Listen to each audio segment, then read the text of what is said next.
اگر آپ اپنی ہر ایک ملنے والی سے مہربانی سے نہیں ملتے تو آپ ایک طرح کی ظالم ہے۔ انسان جو بوئے گا صرف اسی کا پل کھائے گا۔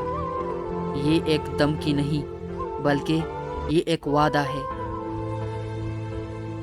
صرف ایک ہی چیز ہے جو تمہارے دل کو جوان اور خوبصورت رکھ سکتی ہے، اور وہ ہے دوسروں سے ہمدردی کرنا اور دوسروں کے لیے جینا۔ جب تک آپ اپنی ارد گرد رہنے والے لوگوں کے لیے اچھا کام نہیں کریں گے تب تک ہمارے حصے میں مسرت کا آنا ناممکن ہے۔